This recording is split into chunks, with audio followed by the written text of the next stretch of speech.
नमस्कार, मैं विकास सिंह और आप देख रहे हैं बिहार न्यूज़ अपडेट। देखिए, चौकीदारों के मुद्दे में हर रोज़ नए जो हैं वो पन्ने तो जुड़ रहे हैं, लेकिन इसके बाद भी चौकीदारों की जो समस्या है, जो तकलीफ़ है, वो ख़त्म होने का नाम नहीं ले रहा है। हम लगातार चौकीदारों के लिए आवाज़ उठा रहे हैं, लगातार चौकीदारों का खबर दिखा रहे हैं और सरकार के कानों तक चौकीदार की आवाज़ को पहुंचाने का कोशिश कर रहे हैं, लेकिन तमाम कोशिश के बाद भी बिहार सरकार खामोश है।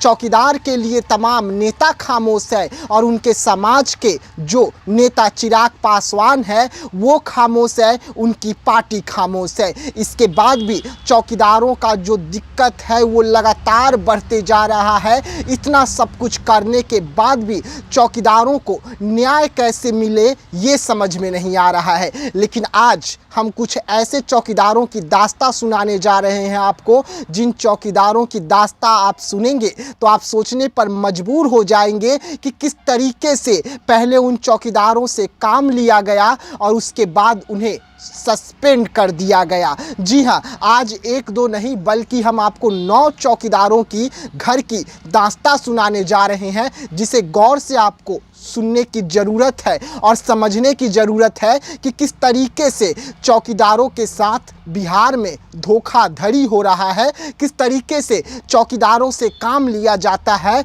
और उसके बाद जब काम निकल जाए तो उन्हें सस्पेंड कर दिया जाता है। जी हाँ, आज हम बात कर रहे हैं गोपालगंज की और उसके बाद बात करेंगे कि चौकीदारों में अब नए क्या कुछ खबरें निकलकर सामने आई है। लेकिन हम आपको बता दें, गोपालगंज में एक दो नहीं बल्कि 9 ऐसे चौकीदार हैं जिन्हें सस्पेंड किया गया है और ये सब कुछ होता है वहाँ के डीएम के आदेश पर। पहले डीएम साहब आदेश देते हैं कि 9 चौकीदारों की ज्वाइनिंग हो और उनकी नियुक्ति हो, और उनकी नियुक्ति होती है 1/4/2023 को, यानी कि बीते वर्ष उनकी नियुक्ति होती है। 4 महीना उनसे काम लिया जाता है और उसके बाद कोर्ट का निर्णय जैसे ही आता है तुरंत डीएम साहब आनंद फानंद में एक्शन लेते हैं और एक्शन इतना बड़ा होता है कि उन्हें 4 महीना काम करवाने के बाद न ही तनख्वाह दी जाती है और न ही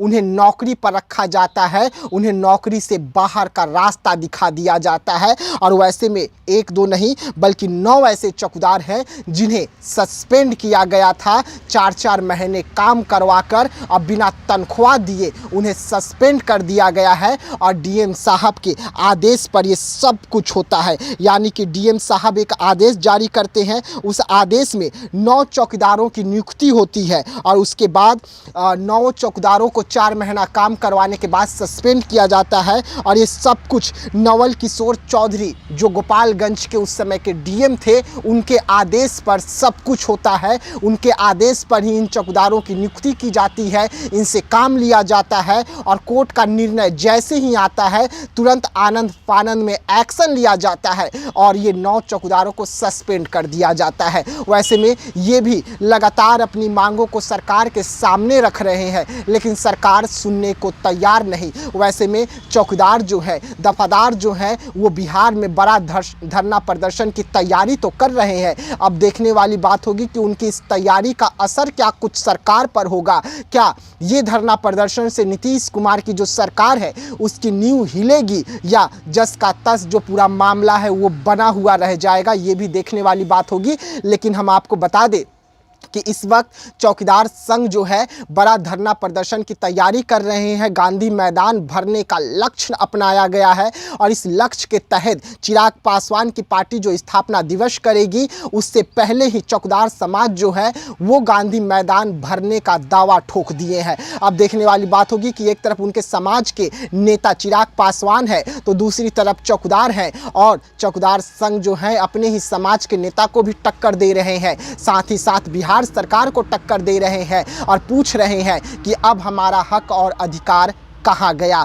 वैसे में 9 चौकीदारों को जो सस्पेंड किया गया है वो भी लगातार संघर्ष कर रहे हैं, अपनी मांगों को रख रहे हैं। अब देखने वाली बात होगी कि उनके मांगों को लेकर डीएम साहब क्या कुछ सोचते हैं। लेकिन जिस तरीके से 4 महीना काम करवाया गया, उसके बाद कोर्ट का निर्णय आने के बाद इन्हें सस्पेंड कराया गया और तनख्वाह तक नहीं दी गई डीएम साहब की ओर से, ये आरोप है उन चौकीदारों का जिन्हें सस्पेंड किया गया। और इनके आंकड़े बहुत ज़्यादा हैं बिहार में, लेकिन 9 ऐसे आंकड़े हमारे पास आए हैं जो इस वक्त आप अपने टीवी स्क्रीन पर भी देख रहे हैं। यानी कि एक तरफ दफादार चौकीदार हैं जो 2014 का नियम लागू करने के लिए लगातार संघर्ष कर रहे हैं, तो दूसरी तरफ ऐसे भी चौकीदार हैं जिनसे काम लेने के बाद में सस्पेंड किया गया और वो भी अपने हक और अधिकार के लिए आवाज़ उठा रहे हैं। लेकिन सरकार खामोश है, उनके समाज के नेता खामोश है और चौकीदारों की जो दिक्कत और परेशानियां हैं वो लगातार बढ़ती जा रही है।